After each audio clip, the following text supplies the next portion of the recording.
सुप्रभात प्यारे बच्चों। आज हम हिंदी व्याकरण में कक्षा 7वीं में पाठ 6 समास करेंगे। तो पहले हम पढ़ेंगे समास का क्या अर्थ होता है। समास का अर्थ है संक्षेप या संयोग। इसका शाब्दिक अर्थ होता है छोटा रूप। समास प्रारंभ में संस्कृत भाषा में ही प्रयोग किए जाते थे, लेकिन आज समास का प्रयोग हिंदी में भी खूब होने लगा है। तो आपको यह बात याद रखनी आवश्यक है कि हिंदी और अन्य भाषाओं के शब्दों में संधि नहीं होती, जबकि संस्कृत भाषा के शब्दों को जब समास के रूप में प्रयोग किया जाता है तो उनमें संधि जरूर होती है। तो अब हम पढ़ेंगे समास की परिभाषा। दो या दो से अधिक शब्दों के मेल से नए शब्द बनाने की प्रक्रिया को समास कहते हैं। समास के बाद बनने वाले शब्द को समस्त पद या समासिक शब्द कहते हैं। समस्त पद या समासिक शब्द का निर्माण करते समय दो पद होते हैं। पहले पद को पूर्व पद यानी कि पहला पद तथा दूसरे पद को उत्तर पद कहा जाता है। इन दोनों पदों से जो नया शब्द प्राप्त होता है उसे समस्त पद कहते हैं।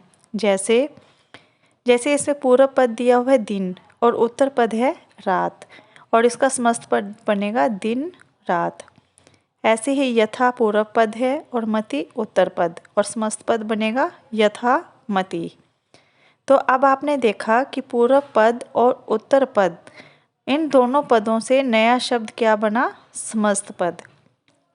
अब हम पढ़ेंगे समास विग्रह के बारे में। समस्त पद के सभी पदों को अलग अलग करके लिखना समास विग्रह कहलाता है। जैसे दिन रात, ये समस्त पद था, लेकिन जब हम इसको अलग अलग पदों में लिखेंगे, यानी कि पूर्व पद और उत्तर पद दोनों पदों में इसको अलग अलग करके लिखेंगे, तो वही समास विग्रह कहलाता है। जैसे दिन और रात, लाभ हानि, ये समस्त पद है, लेकिन जब हम इनका विग्रह करेंगे बनेगा लाभ और हानि। उसी प्रकार से अमीर गरीब, अमीर और गरीब। तो जब हम समस्त पद का अलग अलग विग्रह करते हैं तो वह समास विग्रह कहलाता है। उपमान, जिससे किसी की उपमा दी जाती है या जिससे किसी की तुलना की जाती है उसे उपमान कहते हैं। जैसे सीता का मुख चंद्रमा के समान था। अब इसमें सीता के मुख की तुलना किससे की जा रही है? चंद्रमा से। तो इसीलिए इसमें जो चंद्रमा है वो क्या है? उपमान। अब हम आगे पढ़ेंगे उपमेय। जिसकी उपमा दी जाती है या जिसकी तुलना की जाती है उसे उपमेय कहते हैं। जैसे सीता का मुख चंद्रमा के समान था, अर्थात इसमें जो सीता का मुख है उसकी तुलना की जा रही है, तो इसमें सीता के मुख की तुलना चंद्रमा के साथ की जा रही है, तो इसमें जो सीता का मुख है वो क्या कहलाएगा? उपमेय कहलाएगा। तो इसे ही हम उपमान तथा उपमेय कहते हैं। अब आगे है संधि और समास में अंतर। संधि और समास में क्या अंतर होता है? पहले हम पढ़ेंगे संधि के बारे में। वर्णों के मेल को संधि कहते हैं। जैसे कि आपने पहले संधि में पढ़ा हुआ है कि सूर्य जमा अस्त, जब हम इसकी संधि करेंगे तो क्या बनेगा? सूर्यास्त। और समास किसे कहते हैं? पदों के मेल को समास कहते हैं। जैसे सूर्यास्त, सूर्य का अस्त होना। अब हम पढ़ेंगे समास के भेदों के बारे में। समास के मुख्यतः 6 भेद होते हैं। अव्ययीभाव समास, तत्पुरुष समास, कर्मधारय समास, द्विगु समास, द्वंद्व समास और बहुव्रीहि समास। पहले हम पढ़ेंगे अव्ययीभाव समास के बारे में। अव्यय से तात्पर्य है अविकारी। जिस समास का पहला पद प्रधान हो और दूसरा पद गौण हो उसे अव्ययीभाव समास कहते हैं। इसकी पहचान क्या होती है कि इस समास का पहला पद अव्यय यानी कि अविकारी शब्द होता है। जैसे अनु, आ, प्रति, भर आदि। यहाँ कुछ अव्ययीभाव समास के उदाहरण दिए जा रहे हैं, आप उन्हें ध्यानपूर्वक देखिए। जैसे नियम के अनुसार, तो इसमें क्या बनेगा? यथा नियम।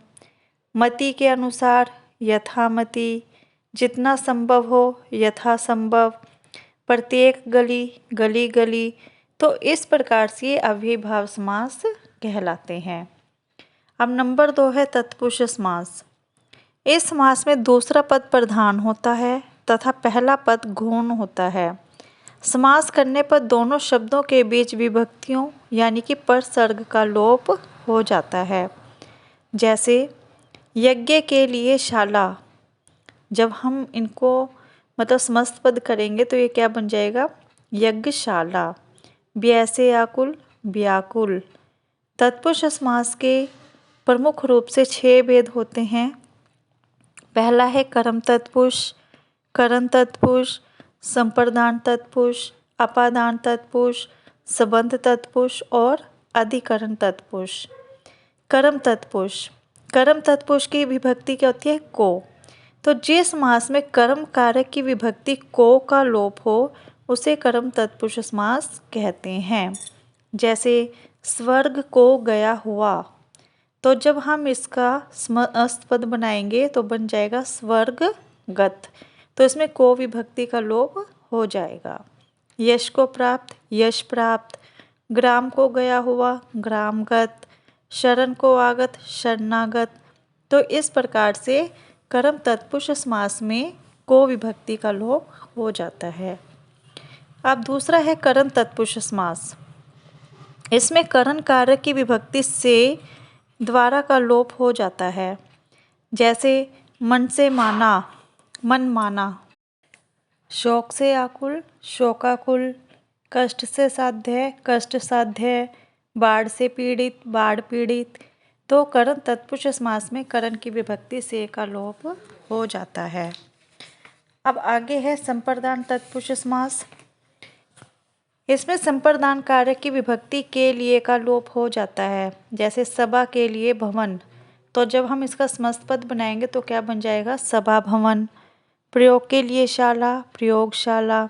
हवन के लिए सामग्री, हवन सामग्री। अब आगे है अपादान तत्पुरुष समास। इसमें अपादान कारक की विभक्ति से जिसमें अलग होने का भाव हो वह लुप्त हो जाती है।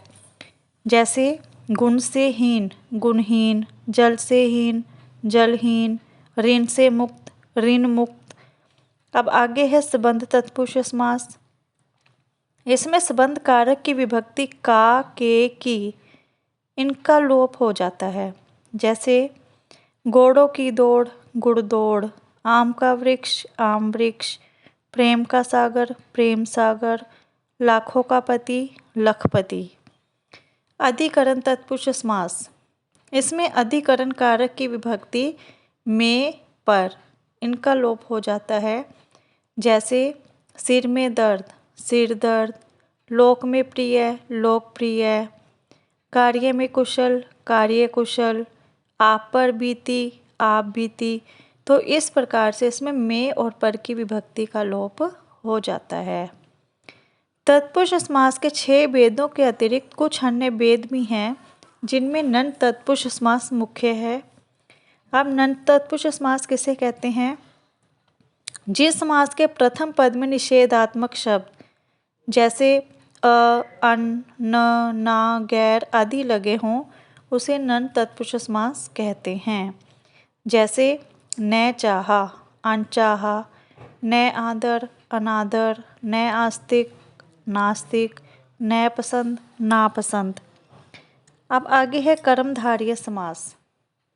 जिस समास में पूर्व पद यानी कि प्रथम पद और उत्तर पद दूसरा पद विशेषण विशेष्य अथवा उपमेय उपमान का संबंध होता है उसे कर्मधारय समास कहते हैं। इस समास में पहला पद विशेषण तथा दूसरा विशेष्य होता है। इसकी पहचान क्या होती है, इस समास का विग्रह करने पर दोनों पदों के बीच में है, जो, के समान, की सी रूपी आदि शब्द आते हैं। उदाहरण के रूप में देखिए, श्वेत है जो अंबर। अब इसमें है जो का प्रयोग हो रहा है तो ये क्या बन जाएगा, श्वेत अंबर। महान है जो विद्यालय, महाविद्यालय। आधा है जो पका, अध पका। कनक के समान लता, कनकलता। विद्या रूपी धन, विद्याधन। तो इस प्रकार से ये कर्मधारय समास कहलाते हैं। अब आगे है द्विगु समास। जिस समास में पूर्व पद संख्यावाचक होता है और किसी समूह या समाहार का बोध कराता है उसे द्विगु समास कहते हैं। जैसे 4 मासों का समूह चौमासा, 9 रत्नों का समाहार नवरत्न, 3 फलों का समूह त्रिफला, 7 ऋषियों का समूह सप्तऋषि। द्वंद्व समास। जिस मस्त पद के दोनों पद प्रधान हों तथा विग्रह करने पर और या अथवा लगता हो वह द्वंद्व समास कहलाता है। इसकी पहचान होती है कि इस समास में दोनों पदों के बीच प्रायोजक चिन्ह का प्रयोग किया जाता है, जैसे नर और नारी। तो जब हम इनका समस्त पद बनाएंगे तो बन जाएगा नर नारी। राधा और कृष्ण, राधा कृष्ण। जल और वायु, जल वायु। माता और पिता, माता पिता। आगे हम पढ़ेंगे बहुव्रीहि समास के बारे में। जिस समस्त पद में कोई पद प्रधान नहीं होता बल्कि दोनों पद मिलकर किसी तीसरे पद की ओर संकेत करते हैं उसे बहुव्रीहि समास कहते हैं। इनमें कोई पद नहीं प्रधान होता, ना पहला और ना ही दूसरा, कोई तीसरा पद ही इसमें प्रधान होता है। तो इस समास में समस्त पद का विग्रह करते समय है जिसका, है जिसके, है जिसकी आदि शब्द आते हैं। उदाहरण के रूप में देखिए, पीत है अंबर जिसके, पीतांबर। और किसके होते हैं पीले वस्त्र? कृष्ण जी के। लंबा है उधर जिसका, लंबोधर। तो लंबा उधर किसका होता है? गणेश। तो ये तीसरे पद की ओर संकेत कर रहे हैं, इसी को हम बहुव्रीहि समास कहते हैं।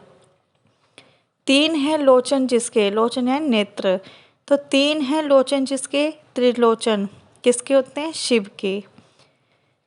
आगे है 1 है दांत जिसका, एक दंत। किसका होता है? गणेश जी का।